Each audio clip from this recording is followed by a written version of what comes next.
Okay, I just want to go over this and what this is. So this is a scan QR code, and it's for people that are second year and or third year and below in their trade experience. So if you're getting this, that's probably why. You scan this, and this goes to a Google form, and that has 5 things that you can fill out every day, and you scan it every day. And this is a checklist to go through, and this is same for RMS and for car. But these are a couple examples right here. Let's say this is to get you started, and as an example, what I'd like to see in there. Stainless, brass, and aluminum are non-magnetic. This is useful in identifying material types. Some stainless steel is slightly magnetic. Or another one where mill finish stainless steel is satin looking, and number 4 finish is brushed.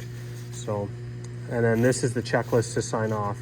So what this is odds are you're here to get some skills and do an apprenticeship or get some training, and this is what we've created as something to kind of expedite that.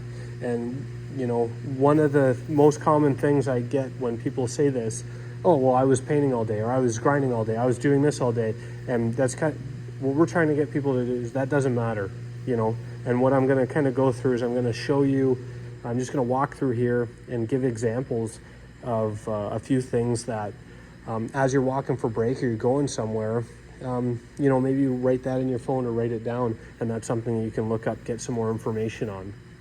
So here's a perfect example. As you're just walking by this and identifying the different types of materials here. It's both mild steel, but this one is cold rolled. Well, how do you know that? And this one below is hot rolled. Okay, well, during the cold roll process, as it gets tighter in tolerance, let's say plus or minus 5 thou for cold rolled, and that's why it's good for some machining. But the other side of this, it has a lot of internal stress from being cold formed, where this hot rolled, you can tell from the mill scale on it, and that's more for fabrications. But that's kind of helpful to identify. Another thing too is as you're walking by and you see this ladder getting made, what's the minimum die opening for bending 1/4 inch? Well, you can see right here, here's a die mark, and that's a die mark, and it's actually 2 inches. But that's another example where, put yourself in the role of someone bending this and ask, okay, how do you bend that? And that's maybe the questions to ask. Another thing too, right here is, okay, what type of wire is this? Okay, what's the diameter? Or even too, what's this type of gun, and why is that gun different from this? This is an aluminum spool welding gun, and why can't that be fed like this? Well, it can't be fed like this because it's got low core strength, and it'll actually jam up. So that's why we need 2 different guns. But if you don't ask and you're not kind of aware of your surroundings, and you don't know. Another thing too on that same thing is different types of gases. This is for the spool gun. This is for the normal MIG welding with hard wire. There's 035 70,000 pound tensile strength hard wire.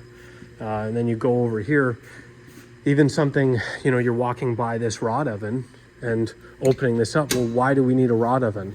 Okay, and that's the question that I want people to ask in going through that. You might be painting all day, but let's say you're opening up a rod oven.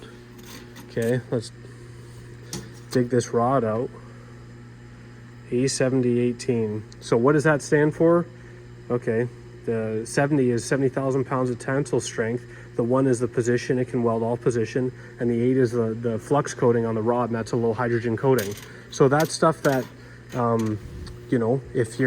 if you're just walking past this, you're never going to ask. So that's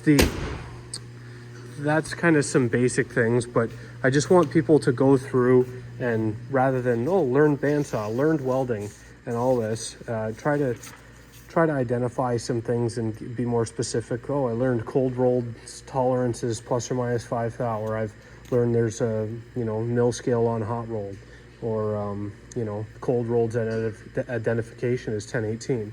So that's kind of the importance of this, and it's literally only to help you. So it's in your best interest to try to fill this out the best you can, so you can get up to speed as quick as possible. And if you're going through and you're doing something all day and you think, I'm not learning anything, well, while you're doing that task, you should be trying to pick something up or learn as much as you can. Or if you have to watch a video or something, ask some questions at break, or go home and do some homework. That's what we're asking. So that's the importance of this, and we're asking that you kind of take your time with this because it's in your best interest to get the most out of it.